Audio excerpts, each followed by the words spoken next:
Hey, everybody. Today, I am honored to introduce someone whose life reflects resilience, compassion, and unwavering faith.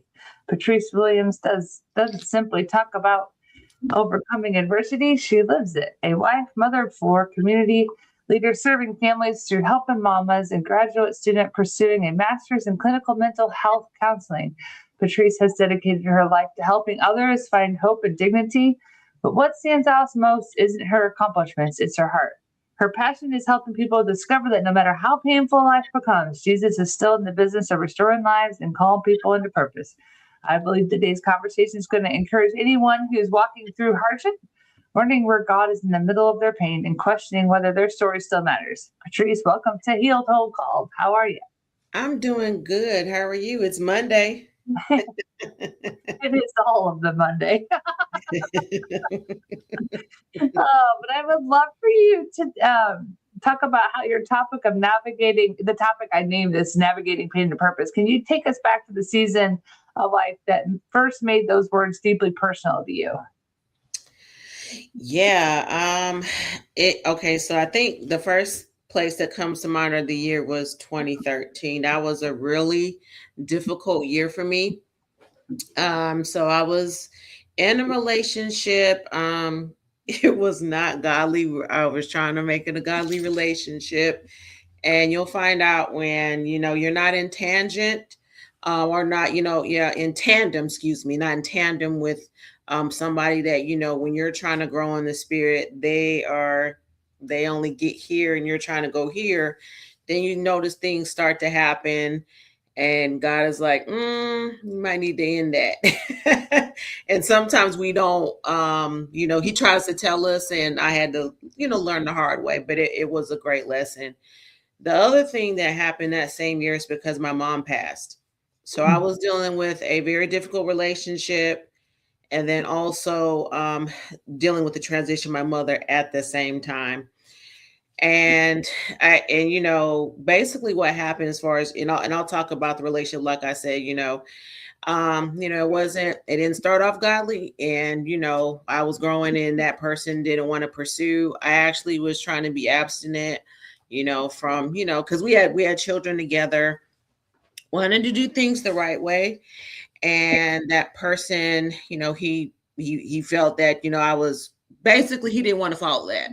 Mhm. And I caught him cheating. It was really hurtful, very, very hurtful. Because it was online. I seen it online, and it was funny because I was early praying at night. I was watching Cheaters. I know this sounds, the story is not, it's not deep, but it's interesting. There's some tea involved in it. But I was only watching Cheaters, and I was only on Facebook, seeing the photos, and I was like, okay, I'm done, because it was a back and forth. Like, we were going on for years, and it was like, I'm not married. I have two children with this individual, and it's really going nowhere. And so I felt like God was like, girl, let me here's the red blinking flashing signs. Do you need anything else at this point? Anything else?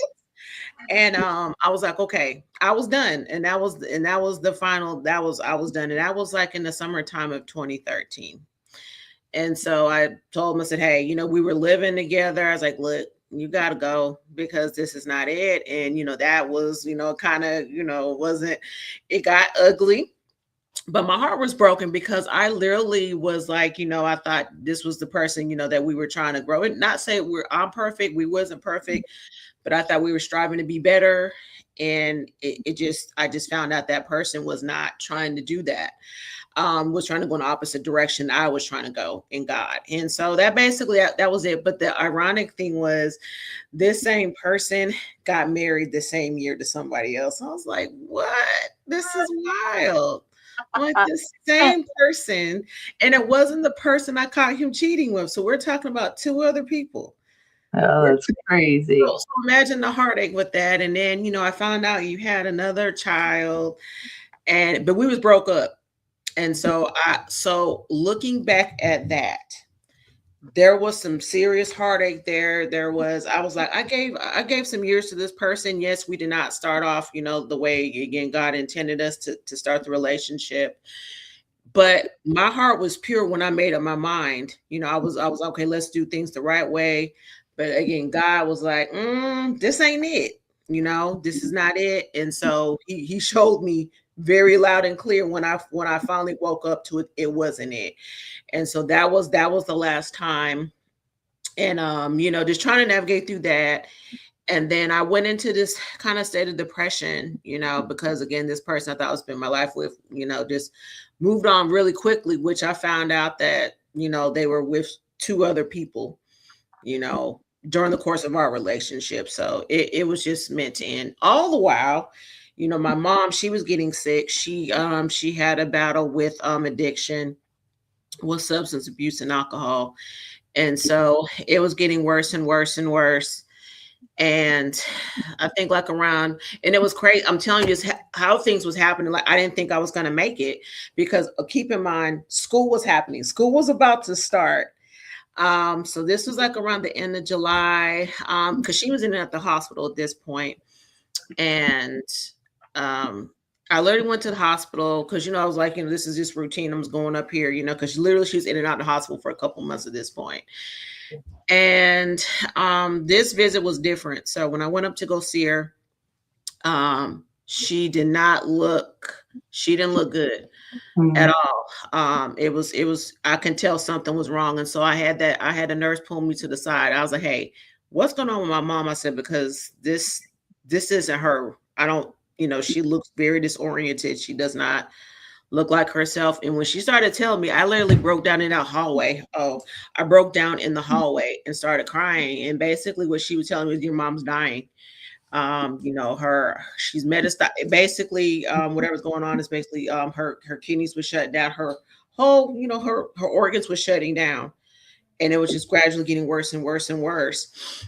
And, that was just really the hardest thing to hear. You're just thinking you're going for a routine visit, see your mom, or, she's not in the hospital. It's like, oh no, this is something, this is much more serious. And so, I called my pastor. I was like, look, my mom is, she's not doing good. I don't know what to do.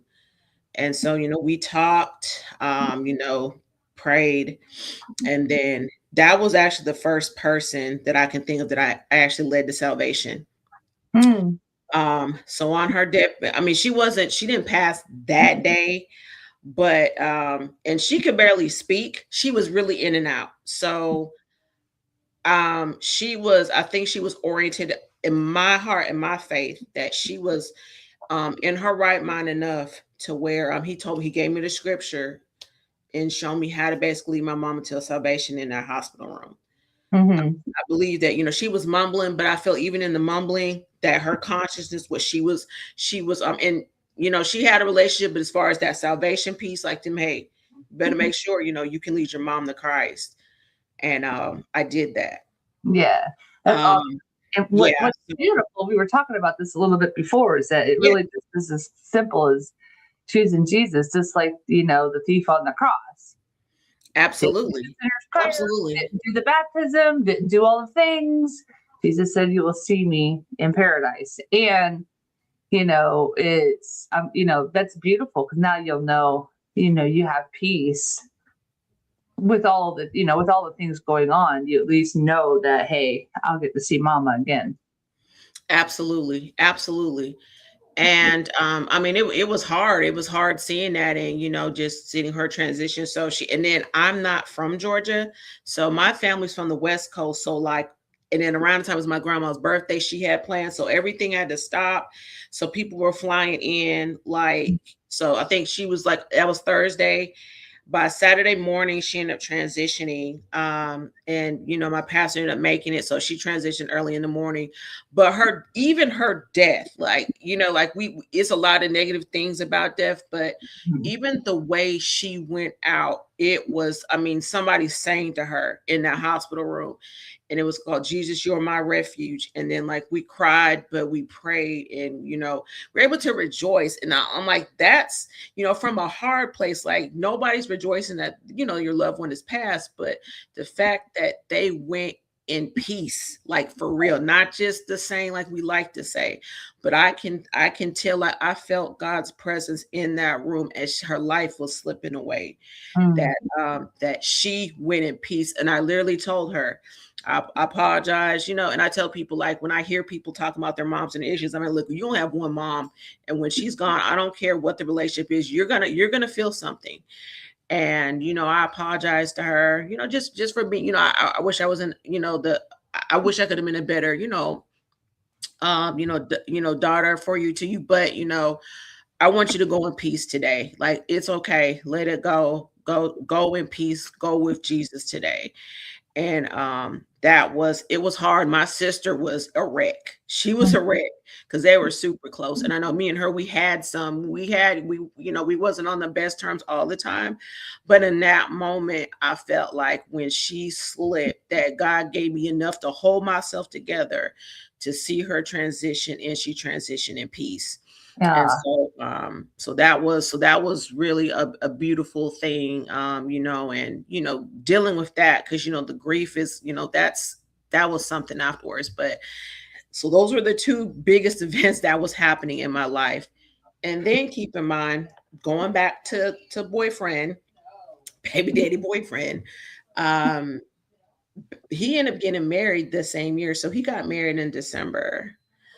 And so I'll never forget, like, I was literally sitting in my room, and it was so dark. I had the lights off, and I was just such in this depression, because I'm like, I gave I pretty much was, trying to have a life with this person. And then for him to up and marry somebody just on a whim. And I was like, well, what was wrong with me? What did I do wrong? And what did I misstep or whatever? And then he ended up calling me, talking about, this should have been you, and da da da da da. And I was like, was it? Because I'm like, well, if it was, why are we not walking out now? So it was just, and then it was the confusion. And so having to deal with those two major things was one of the most hardest things. So I was dealing with heartache from a loss of a relationship, and heartache from the loss of a mother at the same time.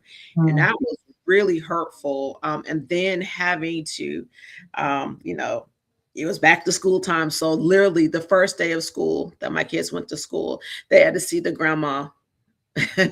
They had to see their grandma at a wake after, as soon as they got out of school. So it was like those things. It was just so hard. And I thought that I was not going to be able to get through it. And I know without a shadow of a doubt, it was nobody but God that helped me get through that. And it was just funny, because even going back to, like, again, like the boyfriend situation, like when he was like, when he was like calling me and all this stuff like that, I was like, no, like you need to deal with that. And then, like, after, like, when they got married and everything, I'm not sure whatever he told his wife at the time, but like, then I had to navigate, having a co-parent, and, they was being crazy, and, it was just weird.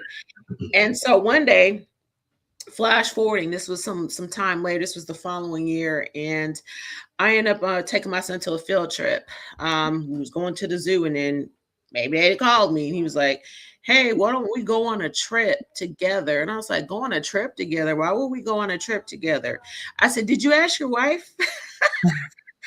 And he's like, no. And I was like, see, that's what I'm talking about. So I'm not sure if they had issues. And it's like, why are you trying to use me to get out of your marriage? That's what you wanted to do. Don't use me to get out of it. And so I was like, I'm telling her. So I called her. Because the other thing was, we all went to church together. So that was the other thing that was hard. And I just to backpedal, what happened was they made an announcement at church that they were getting engaged. And now I had to sit there and play damage control to my daughter, because my daughter was in tears, because she was still young. She did not know what was going on. And then because they were not really being, I found out later, that he was taking her to go spend the night or whatever. My issue with that was, I'm like, we need to also make sure we're defining the relationship, because I don't want my daughter to think it was okay. You're just bringing her to spend the night, and we're having spend the night buddy time. That's not what this is. And so when she seen that, openly in public, and people were looking at me. So it was kind of some embarrassment, and people were looking, turn around like, what are you going to do? And I didn't do anything. So baby daddy, he ended up like, he actually walked out while his fiance was down, making the announcement. So we're talking about some wild events that's happening, and just feelings about, what's happening. And so I'll never forget the conversation, two conversations that was very impactful. The first conversation was, I had to have a conversation with my daughter because I felt like she was owed something, and I had to really just, minister to her to let her understand, like, me and your dad's not together. We still love you. But, I don't know what that was, but I didn't know. I don't know what that was, but I said, we love you. The love is not going to change for you. And also, I also told her, I said, and I didn't know I was even prophesying about myself. I said, because one day when mommy gets married, then we'll be doing the same thing. You'll be going to my wedding. You'll be doing all the things with that. And so she's like, okay. So basically I had to do damage control for that foolishness. I did. And then the other thing was like, even, with the transition and everything, I literally had to go to my pastor. And I think one of the most things that the biggest things that also freed me was I was able to go to him and say, I'm not okay. That's why I tell people, you need a spiritual community of some sort, because that people you can trust and that people you can have an open shared space with to express yourself. And I literally was like, I'm not okay. That one sentence and him telling me what I need to say next, it gave me an opportunity to be free, to give me opportunity to move on. And it also allowed the heartache that I was experiencing to catapult me into what was going to happen next. Right. Mm-hmm. And so in 2014, going into 2015, so I actually met my husband at church. It was funny because both of us were in different relationships. He was in a crazy relationship. I was in a crazy relationship. We ended up breaking up with whoever we was with at the time. We wasn't even like, like, who are you? He wasn't a thought in my mind. I wasn't a thought in his. And we ended up kind of working on projects together in the church. And I know it was like, we was the only two single people around a lot of the times, because we had this thing where, marriage people work in teams. So, my pastor was like, hey, in marriage to you matters. You hear me, Wallace? You hear me, Patrice? And we're like, what, looking whatever. And he also did a teaching on Pastor Vernon has this book. It's called The 10 Rules of Dating, because, the Bible doesn't talk about dating. There's no Tinder in the Bible. There's no online daters, none of that, whatever, there's no guidance on how to date in the Bible. It's just you get married, get the dowry ready and, marry off. So we were able, that's the truth. So hey, we were able to get some principles on how to still use biblical principles to live godly and to live single. So basically, I kept myself until marriage after that. And, and we didn't even kiss until our wedding day. We didn't even kiss. So when I tell people though, I don't believe, I'm like, it's not for you to believe. I know you believe. That's right. Is what it is. Right. It's like, no, like, trust me, if you would have been at that wedding, you could have told it was like, oh, they ain't never kissed before, because it was crazy. So embarrassed. It was a kiss to be reckoned with. But yeah, like, we barely hugged, because in our minds we're like, hey, we were in bad relationships. We wanted marriage, but we wanted to do it the right way, God's way. In a marriage that was based on relationship and not based on any sort of physical emotions. Right. Exactly. No, that's exactly it. And because I knew that he loved God, I knew it wasn't going to be a far-fetched thing to say, hey, I'm gonna keep myself. And that would be like a signal for anybody that's single, that if you use the Jesus test and they're like hesitating and reserved, run, drop them, No, really run and drop them because they're going to be a headache later for you.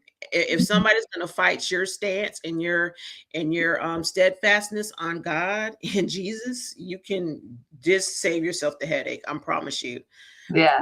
It's going to be a problem. So it was easy because, we were getting the same teaching. He wasn't fighting me on it. As a matter of fact, the kissing idea until marriage was his idea, which I was kind of blown away. Like, oh, okay. Yeah, I love that. So we literally I think like we kind of started dating. Actually, we started dating in August. Our first day was on August 1st, never forget it. And then we ended up getting married April 25th, 2025. So another thing people You think guys dated for 10 years? no. Oh, No, you didn't I'm sorry. 2015. 2015. Thank you. Oh, I'm like, holy cow. No, absolutely not. No, he You was God for was 11 keeping him years. alone. No, there's no way. I would fail in 10 years. I'm like, well, No. So yes, it was August the 1st, 2014, and we got married April 25th, 2015. We got okay. engaged. I'm like, Yeah, agreed. right. And then we got engaged February the 1st of 2015 in front of the whole church, and that was just wild. And our pastor, he cried. We were just in tears because I think we knew, like, everybody kind of knew the story.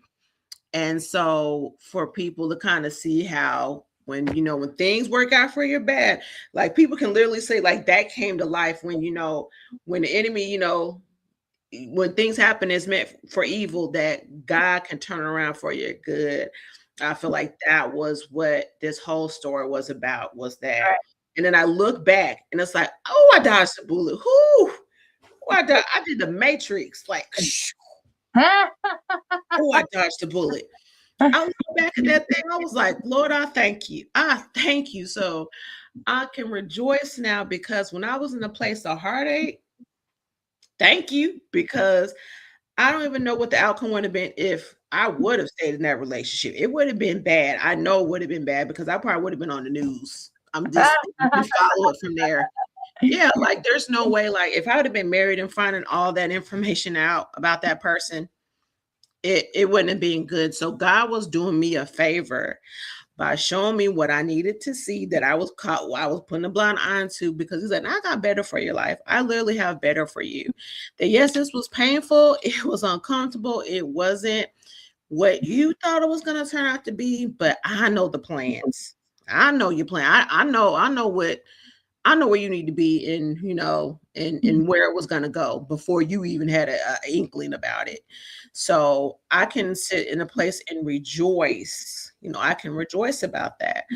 And then my mom, like, even though she transitioned, but it was just the fact that even being able to help people and talk to people about, even with grief, with losing a mom, and and thinking about her memory, and that was the other part of the counseling part too, because I've took addiction counseling, and so I also want to help people when I get that degree, to help people. I think that's something I want to move into, especially with substance abuse, because it's one of those things where addiction is strong. It's a very strong spirit, and learning and helping people navigate to break that is definitely something that I want to do.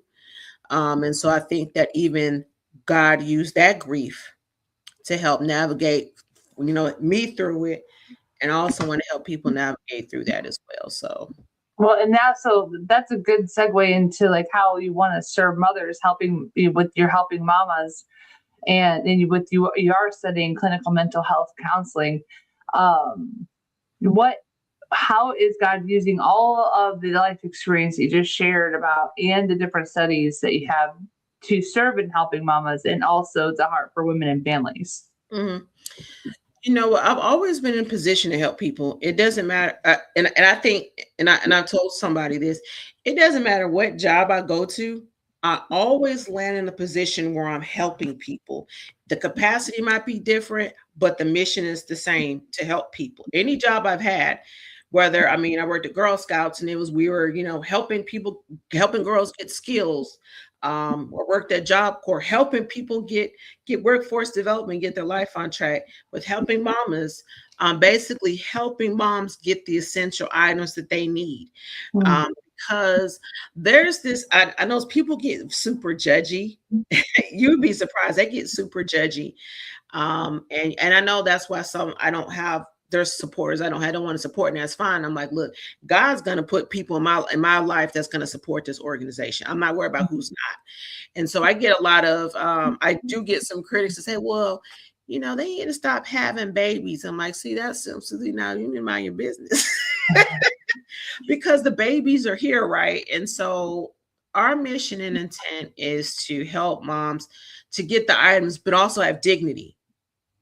Right. Because I think a lot of times that people want to get help, and this is just across the board. I think people want to get help, but I feel like when there's kind of this spirit of judgment around people, that prevents them from getting help. That prevents people from getting salvation. That prevents people from getting where they need to be, because sometimes I have this guilt and shame. Like, if I put myself out there, or if I say I need something, even though I need it, now we go into this kind of this pride thing, but it's pride from a place of fear. It's pride from a place of, I'm going to be shamed.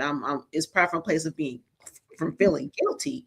So we don't really like, some places they want to give you to give a drop of blood, and you got to give all this documentation just to get a little bit of stuff. We try to make it very minimal as possible, so we don't ask for ID. If you say you've got 5 kids, we giving you stuff for 5 kids. That's and that's another thing too. People are like, well, what if they they may not be having, they may not have 5 kids. That's not my problem. Right. And that's what keeps me free. That's what keeps me free doing the work, is because I know there's going to be people that's going to scheme and scam, right? But here's what I tell people: they need it. You know why? Because if you're standing in the line for 30 minutes, we've had drive through events. If you're sitting in that line for an hour, I'm assuming you need it, because I'm not going to stand in no line for an hour. I don't need nothing. Mm-hmm. So I try to keep my heart clear, free and clear, with say, hey, these people need it, whatever the case may be. I'm doing it from a pure place. Mm-hmm. Whatever their motives and heart and intent is with it, that's between them and Jesus. I ain't got nothing to do with that. Right. So that's why I can serve people, even though I might know. That's not my responsibility to expose people. Again, I'm gonna let Jesus handle it, and I'm gonna let that's between that person and Jesus. I do the work, I help serve people, and I keep it moving. And that's the simplest way I can put it. Awesome. So one more question as we close. What would you say to the woman listening today who feels forgotten, overwhelmed, or believes her pain has no purpose? I would say, because I think like Hagar, like when her and Ishmael, when they were basically pretty much banished, and God was like, I see you. Like, in the midst of all that, he still sees you. Like, when you're placed in situations that you feel is unfair, whether it was your fault or not, God still sees you. And sometimes it can feel like abandonment. And sometimes it's a crushing season. I feel like some of those things that I shared earlier was a crushing, right? It was crushing. It was uncomfortable, but the master dresser, he has an intended purpose to, to crush those grapes into wine. And so a lot of times we don't see the purpose behind the pain, but just know that God can use anything and anybody to bring you from a place of pain into purpose. You just have to trust the process. That's the thing. You have to trust the process, and that God loves you, and that his intent is not to just damage and harm you, but whatever you're going through, he's going to see you through. And so when you hear the word through, it's not stuck. He's going to see you through. So you're going to have a beginning to end, and it's only temporary. So trust the process, trust God, and he's going to see you through it. Oh, that's so beautiful. Patrice, thank you so much for sharing your heart with such honesty and grace today. You're a reminder that God doesn't waste our pain, and that he transforms even our hardest seasons into purpose. It's a message so many people need to hear. And to everyone listening, I hope today's conversation reminds you that your story isn't over. Whatever you're facing, there is hope in Christ, and that we're still writing beautiful chapters from broken places. Patrice, thank you for joining us in Healed Whole Call. And thanks again, everyone. Until next time.